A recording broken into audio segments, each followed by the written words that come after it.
Donc, aujourd'hui, bonjour tout le monde. Aujourd'hui, on va commencer transformateur monophasé réel. Donc, un transformateur est un convertisseur statique qui a pour rôle soit d'abaisser la tension, soit élever la tension, soit jouer le rôle de protection, c'est-à-dire isolation galvanique. Donc, on a le transformateur est constitué d'un circuit primaire constitué de N1 spire parcouru par un courant I1 et une tension V1, aussi d'un circuit secondaire constitué de N2 spire, donc un courant I2, une tension V2, donc un circuit donc ferromagnétique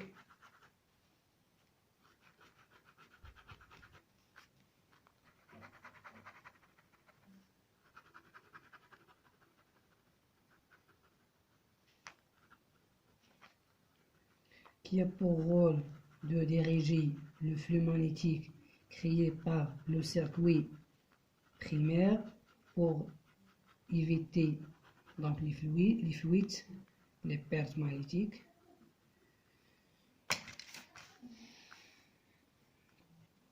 Donc, lorsque le circuit primaire parcouru par un courant I1 crée un champ magnétique donc ça, donc champ magnétique B. Donc ce champ magnétique est dirigé et au plateau circule dans ce conduite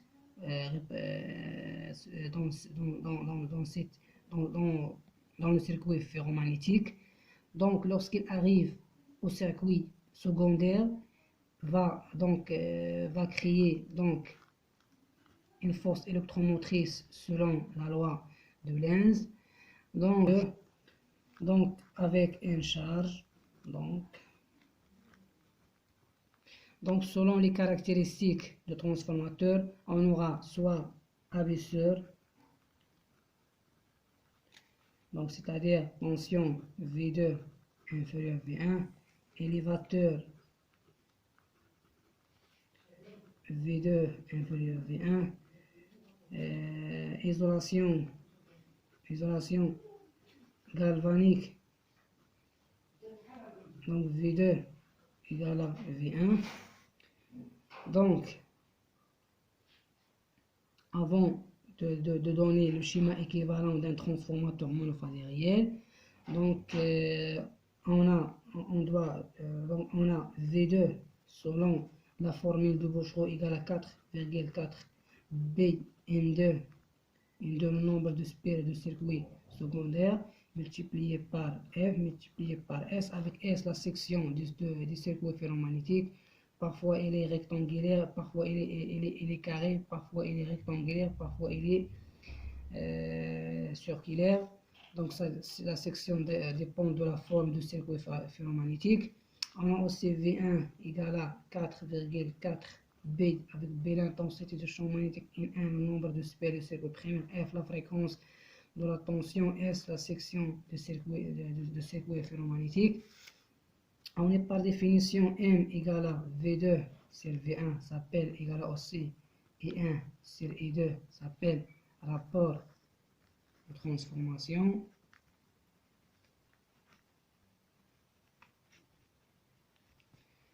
Donc, puisqu'on étudie un transformateur monophasé réel, donc on va donner le circuit donc équivalent réel.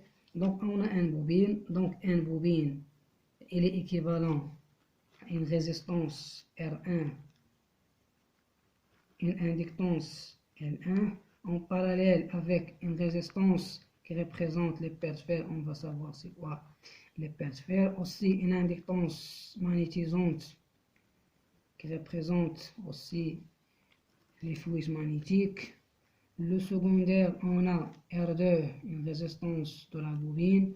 Aussi une inductance L2, une force électromotrice, donc V20, c'est V20, not V20.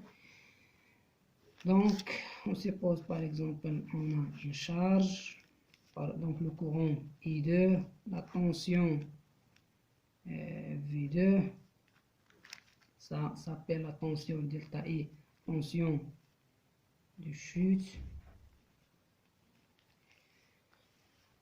Donc,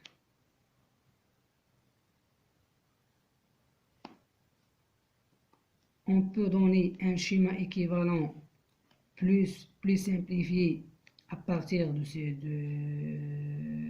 ce schéma. Donc, on a le schéma équivalent aussi plus simplifié. Donc, I20, une résistance notée RS, une inductance LS, un courant I2, par exemple une charge.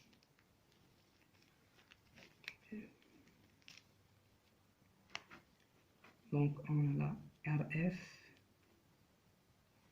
LF, donc c'est ça. Donc à quoi égale RS, à quoi égale LS. Et on va donc démontrer ce schéma équivalent.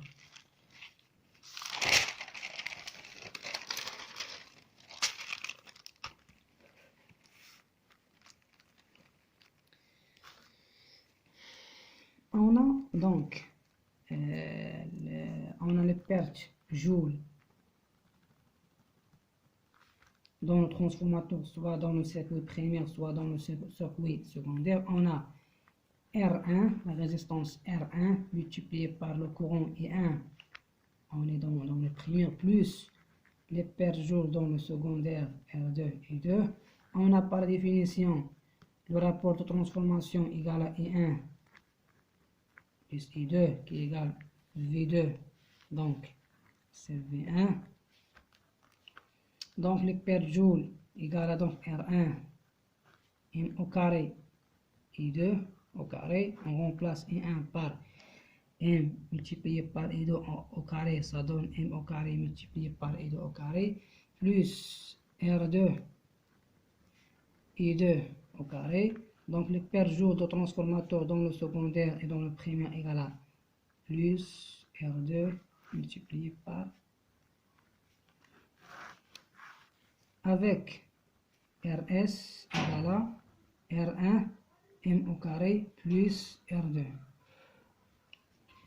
Donc c'est ça la résistance RS qu'on a donné dans le schéma équivalent le plus simplifié.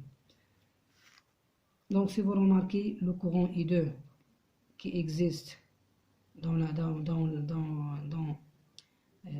l'expression des pertes joules, la résistance qui représente les pertes joules R1 multiplié par M au carré plus R2, donc on peut transformer la résistance R1, donc on a L1,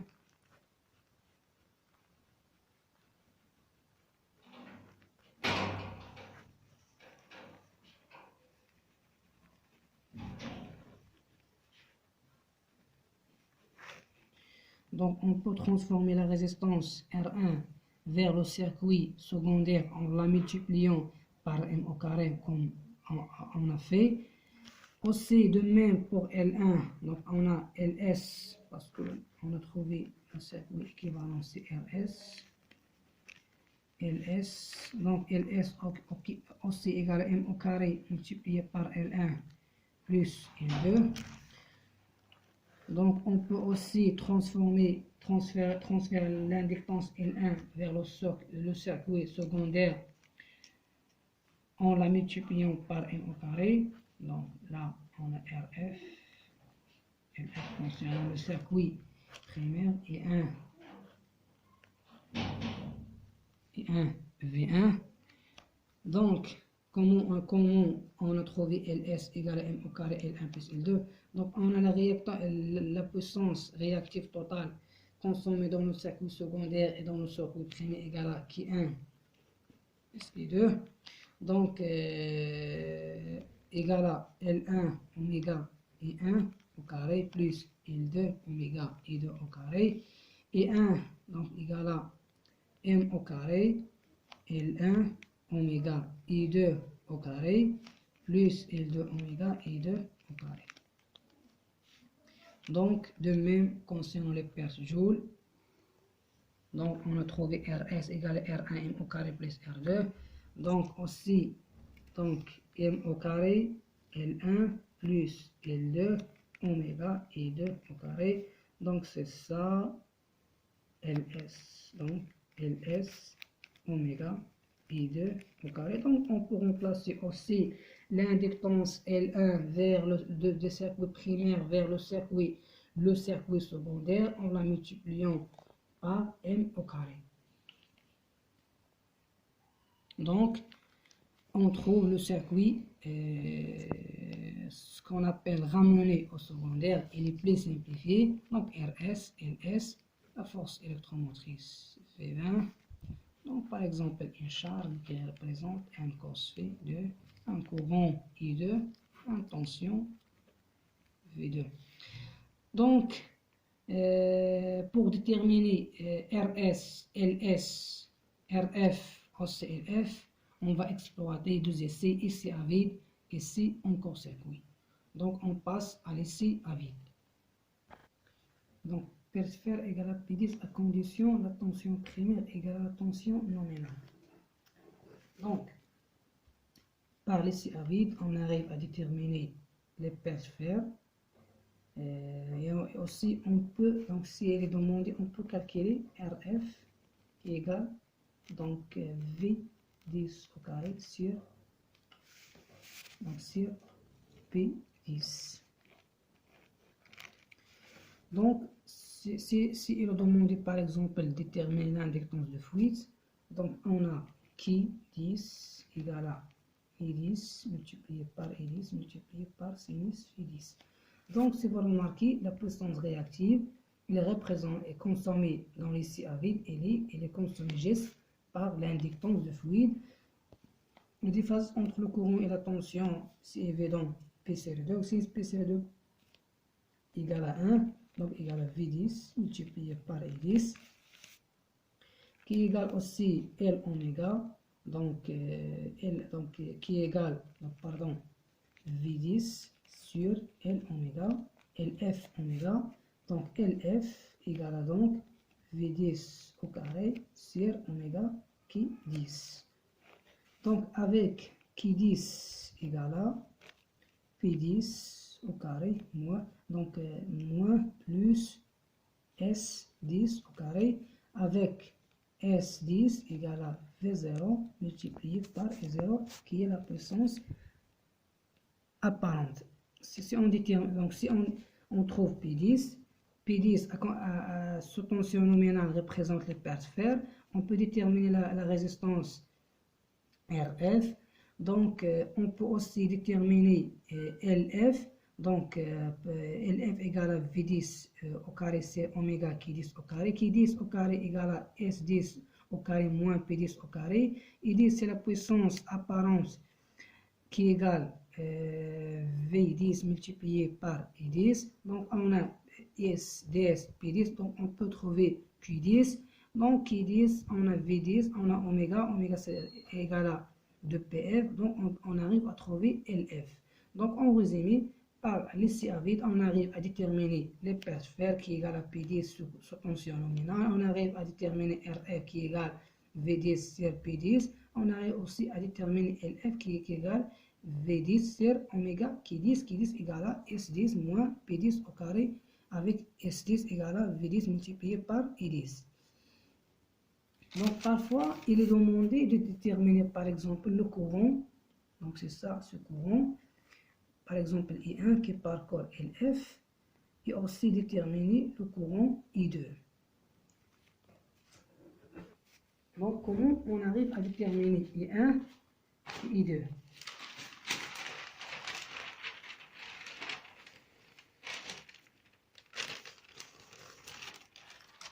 On a donc RS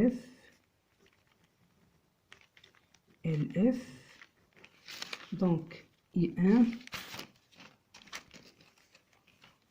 donc I2, on a l'ampèremètre, on a le voltmètre, donc on a V10, donc et le secondaire toujours ici à vide.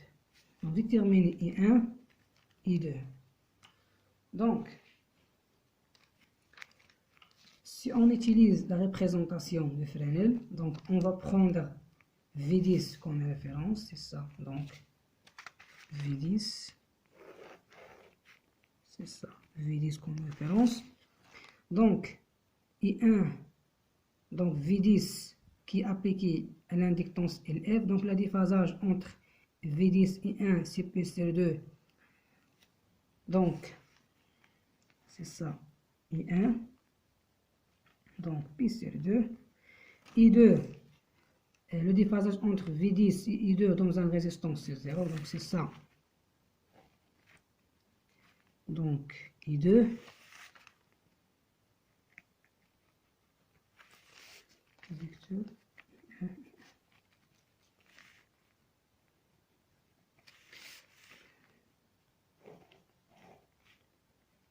donc ça c'est I10, car I10 sur le courant, sur le courant entrant, c'est ça le courant I10, donc le courant I10 est égal à I1 plus I2, donc I2 plus I1 ça donne I10, donc I10 avec V10 on a le déphasage V10, donc cos phi 10 égale à donc I2 sur I10, on a aussi sinus phi 10, donc égal à donc I1 pardon, sur I10, donc implique I2 égal à I10 multiplié par cos phi 10, implique I1 égal à I10 multiplié par sinus phi 10.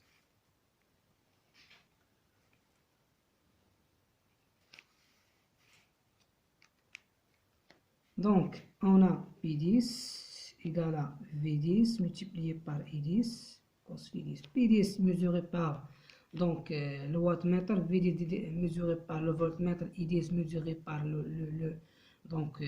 l'ampèremètre. Donc, vous allez trouver cos phi 10. Donc, I10, vous arrivez donc I2 égale à I10 multiplié par cos phi 10. De même, I1 égale à I10 multiplié par sinus phi 10. Donc maintenant, on passe ici en court-circuit.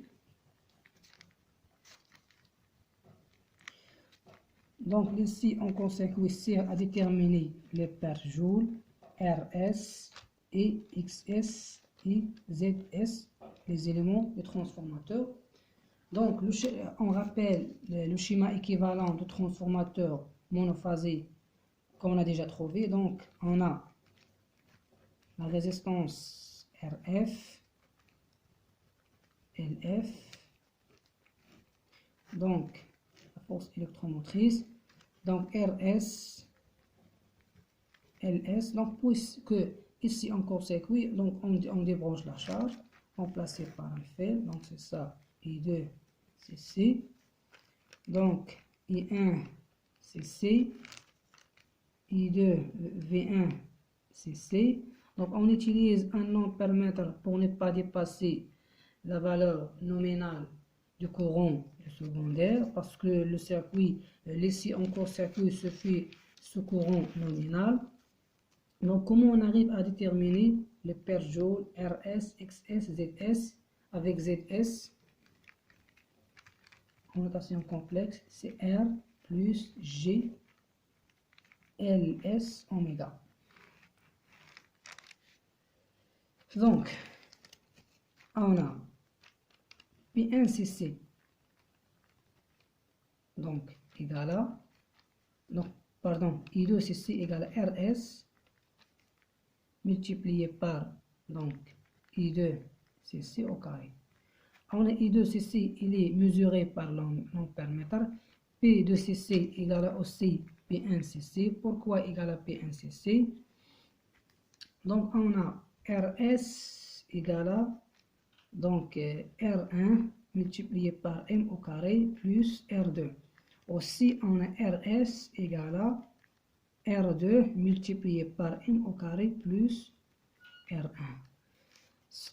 On a cette relation si on ramenait le circuit secondaire vers le circuit primaire, on aura RS égale à R2 sur m au carré plus R1. Et LS égale à L2 sur m au carré plus L1. Donc dans ce cas, on aura P1cc qui représente donc per joule qui est P1cc, donc per joule qui égale R2 sur m au carré plus R1 multiplié dans ce cas par E1cc. Donc si on fait l'égalité, donc si on fait une démonstration, on arrive à démontrer que P1cc égale à P2cc qui est égal toujours RS multiplié par E2cc au carré, soit on note RS prime, donc RS prime multiplié par E1cc au carré. Là, RS là RS, avec RS, m au carré R1 plus R2, R prime S égale R2 sur m au carré plus R1. Donc, on peut démontrer que P1cc égale à P2cc. Donc, par l'utilisation d'un wattmètre, on arrive à mesurer donc P1cc. Donc, I2cc, il est mesuré par l'ampèremètre. Donc, on arrive à trouver que RS égale à RS égale à P1cc sur I2cc au carré.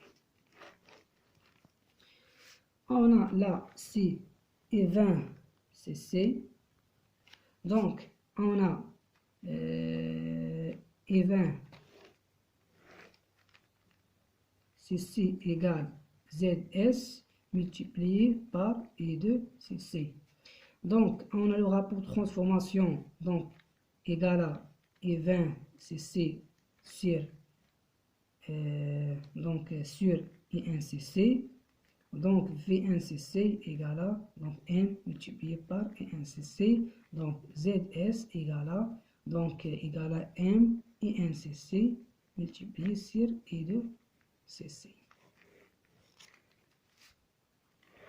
On a ZS en notation complexe R plus GLS oméga. Donc, ZS égale à le modèle d'un nombre complexe égale à R au carré, RS plus LS oméga au carré. On a trouvé ZS égale à cette relation, RS est cette relation, donc on arrive à trouver L oméga qui est égal LS égale ZS au carré moins RS au carré.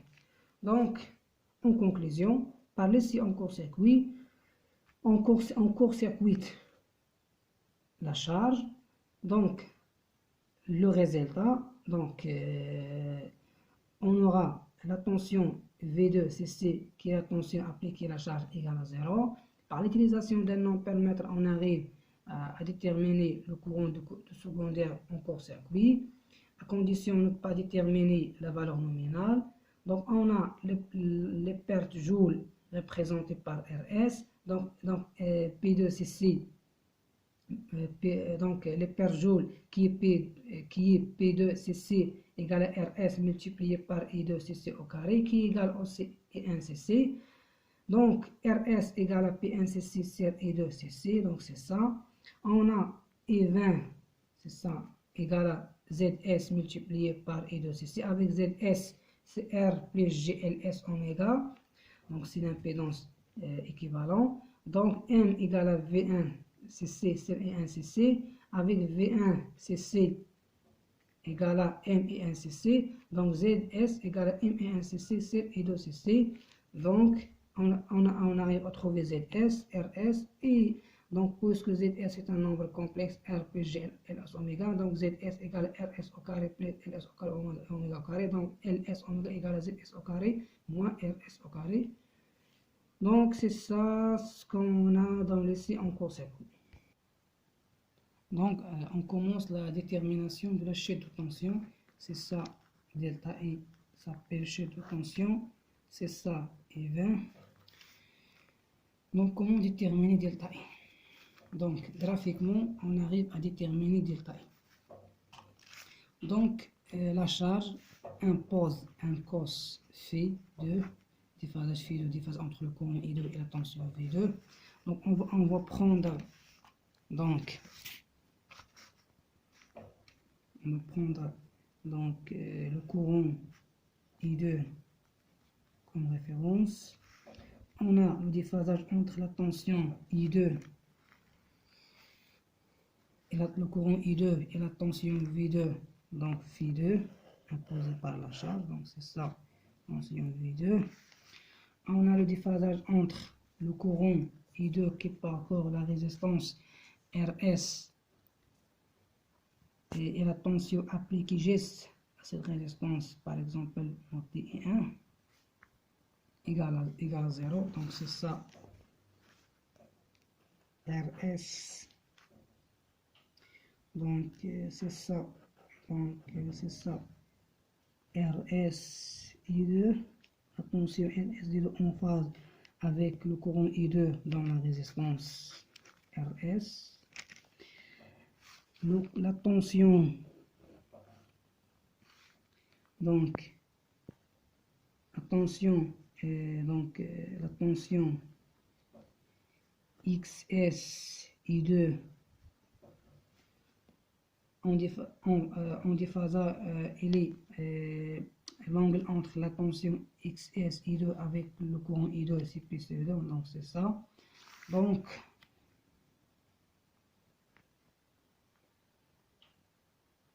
on peut faire une translation de la tension V2, donc c'est ça, tension V2, l'angle là, V2, donc c'est ça. Donc, XRS I2, tension XS I2 avec XS, pardon, égale à LS oméga, la réactance. Donc, c'est ça, la tension, donc la tension I20. Donc, ça, la tension V20. Donc, tension V20, c'est ça, la tension V20. Car la tension V20 égale à V2 plus delta I, écriture vectorielle. Donc, approximativement, c'est ça, la tension, donc delta I, c'est ça. Tension delta I. Donc, on fait une projection. Donc, là, on peut considérer là l'angle phi 2. Donc, delta I égale à cette section. Donc, cette angle plus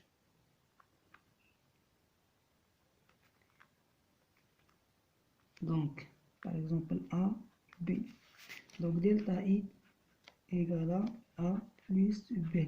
Donc, comment déterminer B et comment déterminer A?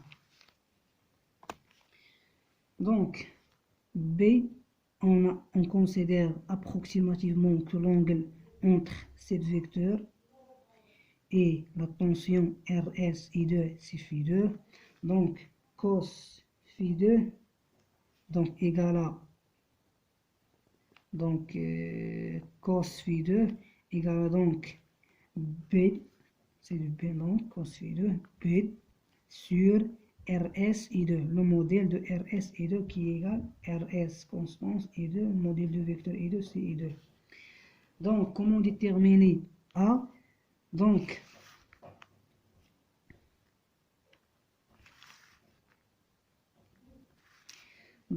cet angle égale à phi 2. Donc, sinus phi 2 égale à donc